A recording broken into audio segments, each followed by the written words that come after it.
Bismillahirrahmanirrahim. Assalamu alaikum class 9. Hope you all are fine and doing your work. Today we are going to start with unit number 5, physical state of matter. And previously we have discussed almost unit number 4 and 3 on YouTube lectures. If you have any queries regarding that, you can ask me after the class. We will provide you last 10 minutes in which you can ask questions. Before that, if you have any question, you can note it down on your diaries, on your pages, and then I will answer you at the end of the class. Right now, I want to tell all of you that if you didn't listen the lectures regarding unit number 4, which we have covered, that are available on our YouTube channel. You can go and find it out over there. So in the previous lecture, which is uploaded on YouTube, I have given you about page numbers 75 to 77, and that was about introduction of all physical states of matter. That how many matters are there, solids, liquids, and gases, and what are their significant properties. What are the reasons why we are studying it, and then we have studied about some typical properties of gaseous states. That's why it is important, why we are studying it. Among that, I have told you that pressure is the most significant property of all the gases, and regarding pressure, we will study now some laws that are related to the gases. Okay, brief introduction about typical properties. We have studied about diffusion, about the compressibility of gases, their pressure, the units, atmosphere, torr, Pascal, all this will be definitely given in the previous lectures. And at the end, we study about density of gases. Now it's page number 78. It's over here. You don't need to open your books. I will first explain it on the board, and then you will open your books and ask any question if you have. First of all, we are going to explain laws related to gases. The first law that we will study about gases is Boyle's law. And the other one is Charles' law.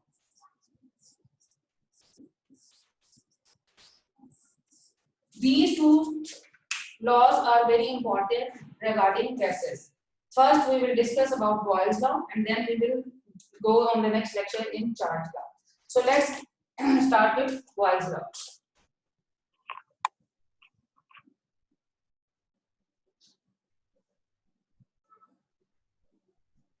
If you have listened my previous lectures, I have told you in that lecture that it is very compulsory that you have to first write down or learn the definition of anything which is going to be asked.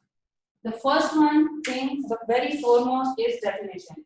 Now I will tell you the definition, but if you open your book, then definition is written over here. But first I will explain you, then I will tell you that how you can write down the definition. So Boyle is the name of the scientist. He was a chemist. He was a chemist who was born in 1627, and he discovered this law in 1662 to explain what? To explain relation between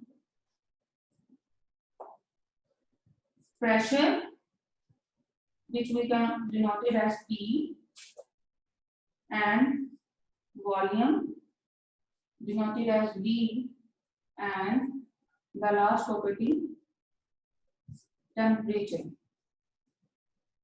obviously written as T. Okay. In 1662, Boyle explained the relation between pressure, volume, and temperature of gases. And he gives us that all the gases on constant temperature have an inversely relation between volume and pressure. Now, what is inversely relation? There are two types of relations. Number one, direct relationship.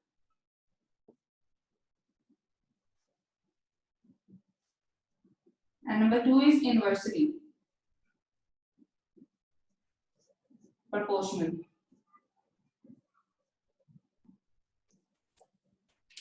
Like if I write down direct relation, A is directly proportional to B. It means if A is increasing, B is also going to be increased. If A is decreasing, B is also going to be decreased. It means they have a direct relation. Means if one thing is going to be increased, the other is going to be increased as well. But what is inversely proportional? We can write as inversely proportional. A is inversely proportional 1 divided by B. Obviously, when divided by terms, it means if A is going to increase, B is going to be decreased. It's opposite to direct relationship or directly proportional. So in inversely proportional, you can say if one thing is increasing, the other is going to be decreased. So the Boyle says that volume is inversely proportional to pressure. Okay. According to his mathematical calculations, he says that volume is inversely proportional to pressure, which means that if we increase the volume, what happens? You should know the answer now if you have listened, that pressure will decrease. If we decrease the volume, what happens? Pressure will going to be increased. It's vice versa. It can be opposite to each other. Now, if we go towards the mathematical calculation, then mathematically we can say that volume is inversely proportional to pressure. Now, in the previous unit number 4, there were some calculations. I have told you that when there is proportionality sign, we have to finish it, and how we will finish it? We will write down is equal to. When there is an equal sign, definitely there is a constant. Constant is always represented by K. It should be small k. V is equal to K, and P will be over there, or PV or BP, both are same. BP is equal to K. So this is the derivation comes from Boyle's law that says that volume of multiplication of volume and pressure of a gas at any time is always constant. Means we keep the temperature always constant. In this law, temperature is always constant, and we check the relation between volume and their pressure. Okay? The temperature will always be remain same. There is no effect of temperature on this Boyle's law. So the calculation says the multiplication or the product of pressure and volume of a fixed mass of a gas remains always constant. Now how it will be more clarified, and I will explain you with the help of an experiment which is given in the book page number 79 as well. So this was, here you can say K is proportionality constant. Means we omit proportionality sign, and K is known as proportionality constant, and B is volume, obviously P is pressure. So this is the thing from which you can write down the definition. Now coming towards that, if it is constant, then what happens when we are going to compare more than two gases? What we can do, we can say that for any gas number 1 at any given time, pressure P1, volume is equal to K. For another gas 2, P2, V2 is equal to K. Now here you can see that both constants K are same. So what we can do, we can omit it and we can write down one single equation, which is P1, V1 is equal to P2 and V2. So this is the initial volume of any gas. You can replace it as gas 1 and gas 2. But what you can do, if you are taking only single gas and we are talking about, then you can do that P1 is initial volume, V1 is initial volume, P2 is final, and V2 is final volume of the gas. So this is the equation that both equations are same. P1, V1 is equal to P2 and V2. So this equation establishes the relationship between pressure and volume of the gas. Now how we can apply it on experimentally on the gases. Here it is, you can see experimental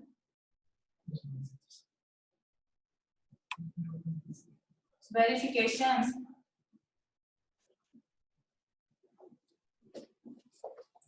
of Boyle's law.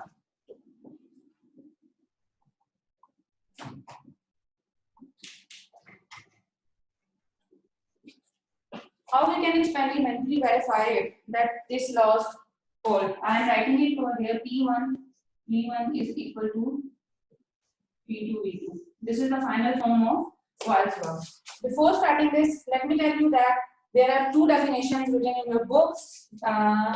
It's over here. You can see the first one is over here. He observed that the volume of a given mass over here and the second is over here. Boyle's law can be stated as the product of pressure till here. You have to write down these two definitions in inverted commas according to the Hoare pattern, which is your Hoare pattern, like definition, heading, then in inverted commas. You have to leave some space over here, as well some space over here. Then in inverted commas, you have to write down. Let's say the question is state Boyle's law and give some example. It is only of 2 marks. You will write down definition 1, definition number 2, and then at the end you're supposed to write down this derivation. P1 V1 is equal to P2 V2. This will be enough to get for 2 marks. Then, if it comes as a long question, most probably it comes as a long question, and you will have to do all the mathematical derivation which I have done. Starting from here, that volume is inversely proportional to 1 by pressure, then putting in the mathematical form, and at the end you have to derive it. Then you have to also tell experimental verification of Boyle's law. Now, experimental verification of Boyle's law states that if you have a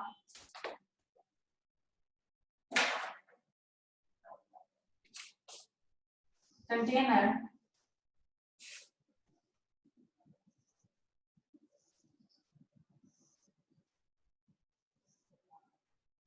we have 4 containers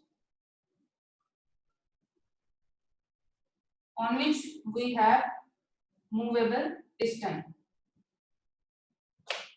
Movable piston means which we can move, which we can press, because compressibility is the property of gases.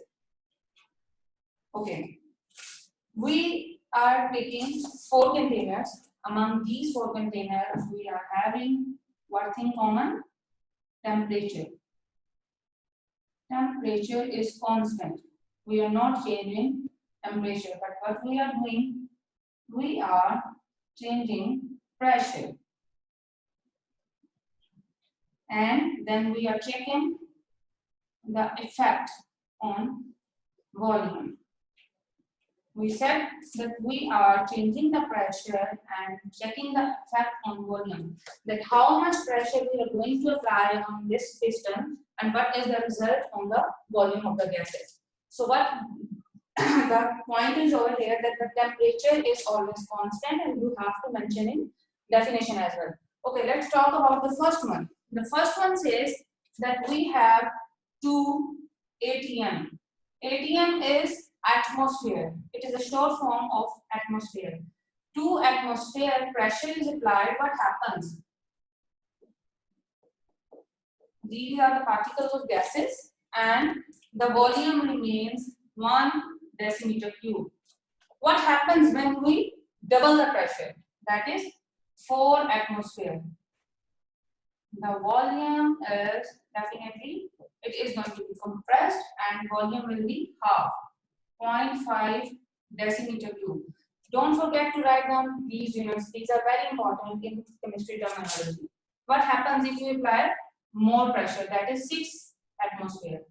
The volume is going to be definitely more compressed and the value is 0.33 decimeter cube. And when we apply 4 times pressure means 8 atmosphere, then the volume is more reduced and the value comes is 0.25 bm3.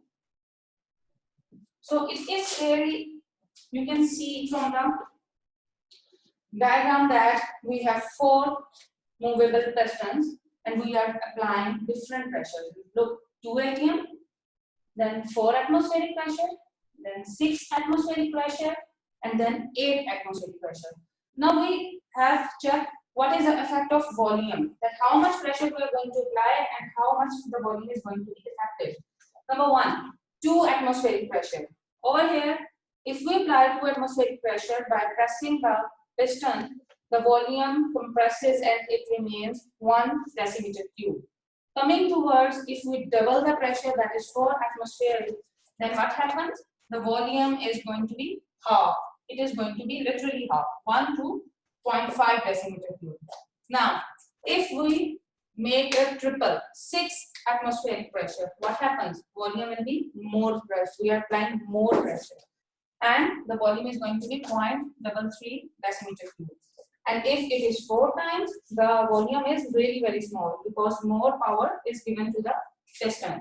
And the volume remains is 0.25 decimeter cube. So here we can say that by changing the pressure, the volume is going to be decreased. And here we can say Boyle's law applicable, that we are increasing pressure,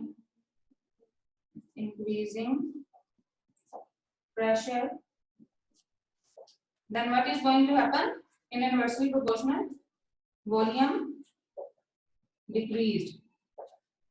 It is going to be squeezed out. So this experimental verification of Boyle's law explains that while keeping temperature constant and changing pressure, what is the effect of volume? As the pressure is going to be increased, the volume is going to be much decreased. Explaining you again, 2 atmospheric pressure, then 1 decimeter cube is the volume. When more force is applied, more pressure is going to be applied, the volume is getting half. It is 3 times pressure, then it is more less. And definitely at 8 atmospheric pressure, it will remain only 0.25 decimeter cube. So what is the purpose of doing all this? If we see in mathematical terms,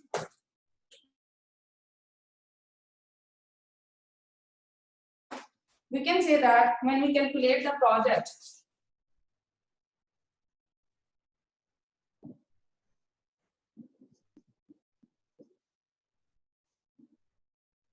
of above experiment, what does it say? It says that it will be remain same. It all was equal to K and the answer should be equal to K. Or now here, P1, V1 is equal to, pressure is 2 atmosphere. And how much is the volume? V1 is 1 decimeter cube is equal to 2 multiplied by 1. So answer is atmospheric decimeter cube. Now coming towards this one, P2, V2. How much? 4 atmosphere multiplied by 0.5 decimeter cube. It will be 2 as well.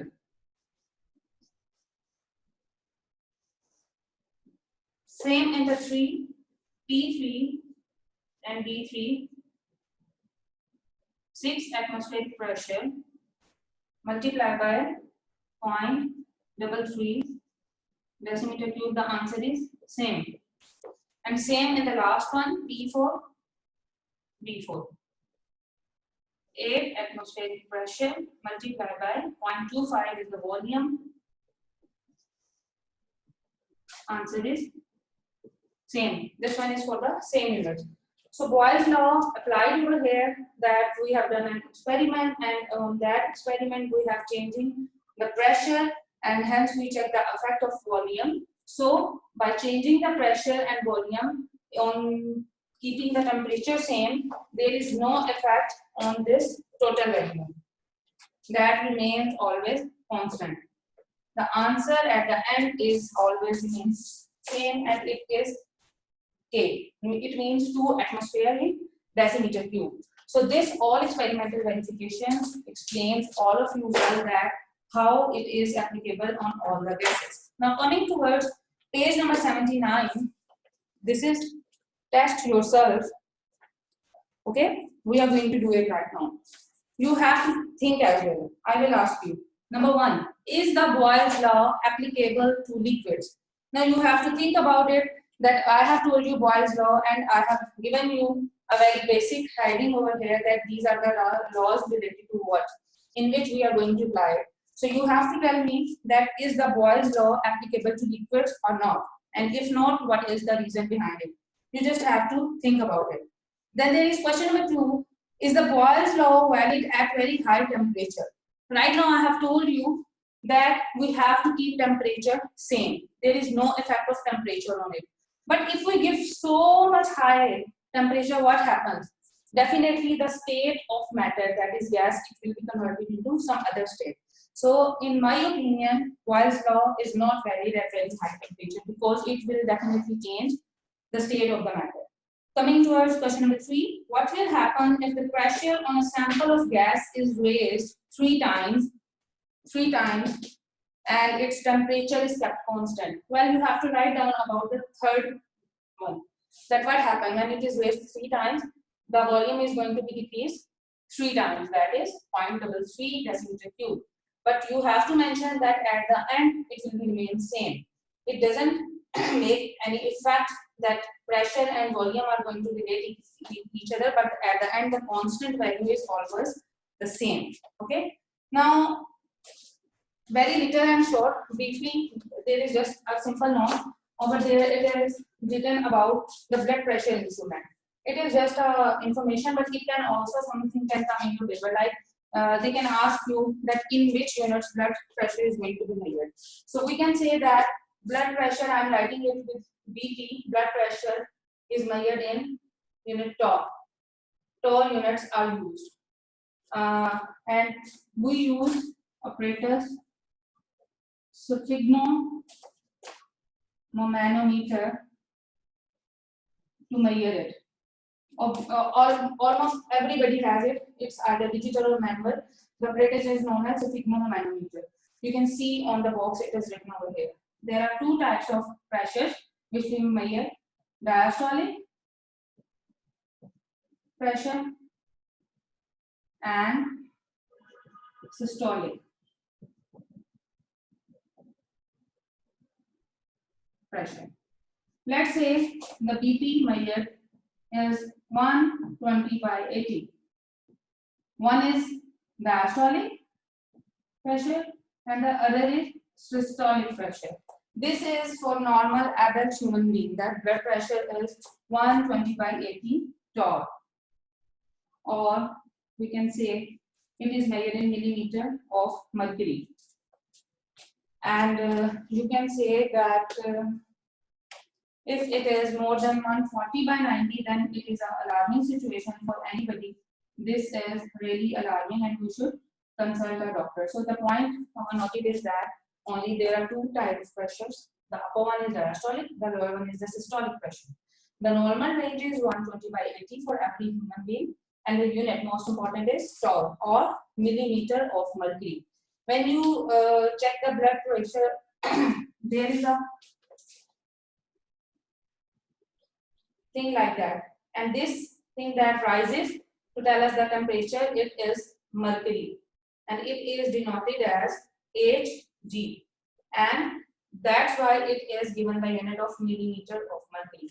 So this was all regarding blood pressure, and on page number 18 we have 2 numericals. We will do it and then we will finish our lecture with that. The first one, numerical, you can open your books and I will just read the statement from there and I will give you the solution on the board. The statement says you that a gas with volume 350 centimeter cube has a pressure of 650 millimeter of mercury. Now starting the numerical, page number, it's 18. Yeah. Given data, that what are the things that are provided to you. Number 1, we have V1, initial volume. How much it is? It's 350 centimeter cube.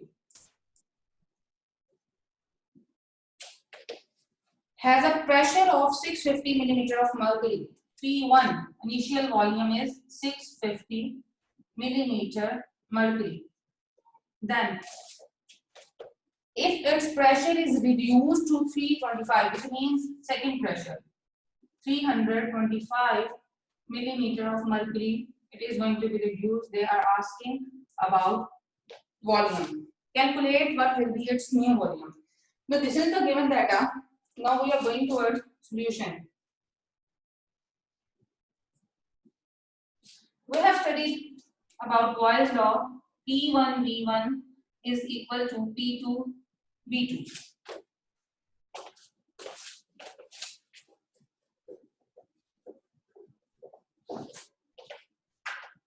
Now just we will put all the values from given data. What is P1? P1 is 650 multiplied by V1 is 350. And what is P2? 325. And what we have to determine? V2. Now what happens? All of you at this stage must know that if a thing is going to be multiplied over here, then what happens? It will going to be divided on the other side. What will we do? We can say that we have to find out V2 is equal to 650 multiplied by 350 divided by what? 325.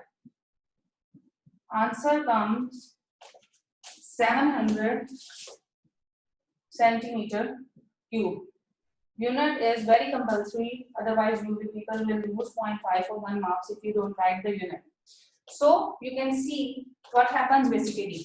The volume of gas is going to be double. Previously, the volume was 350 and now it is 700. How much was previously? 350 was V1 and now V2 is 700. It is going to be double when we lessen the pressure.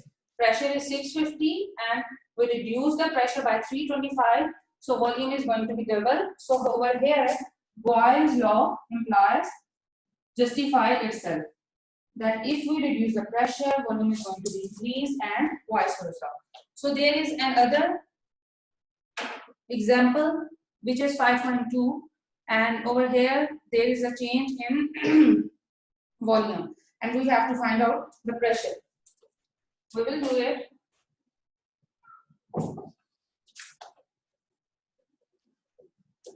Okay. It's example 5.2.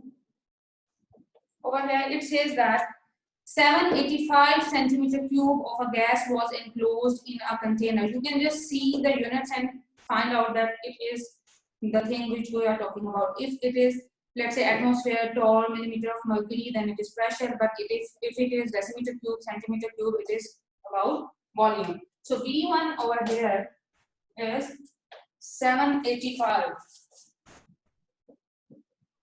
centimeter cube of gas was enclosed in a container under pressure of 600 millimeter mercury. What is pressure? P1 is 600 millimeter of mercury. If volume is reduced to 350 centimeter cube, what is V2? 350 centimeter cube. Now, obviously, they are asking about the effect of pressure. The same thing we will apply over here by using the Boyle's law. You have to write down by using Boyle's law, which is P1 V1 is equal to P2 V2. You have to put the values in that.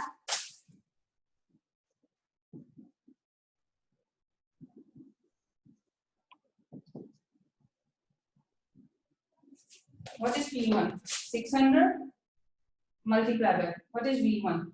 785 is equal to, we have to determine P2 and what is V2? 350.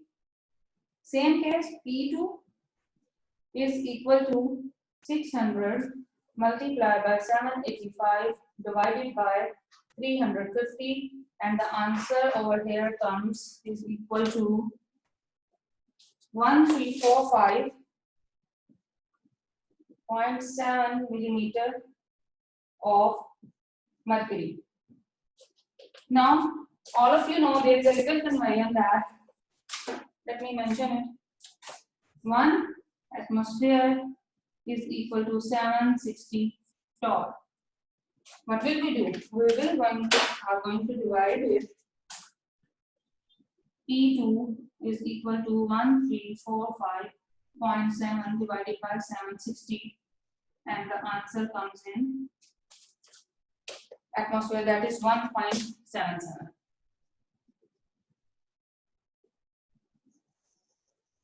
This is the calculation you have to do because the standard unit to measure pressure is atmosphere, and this is the calculation that 1 atmosphere is equal to this torr or this millimeter of mercury. So we will divide with 760, and the answer is this. If you solve your numerical thing here, marks will be given, but proper marks will be given when you converted this unit in atmosphere.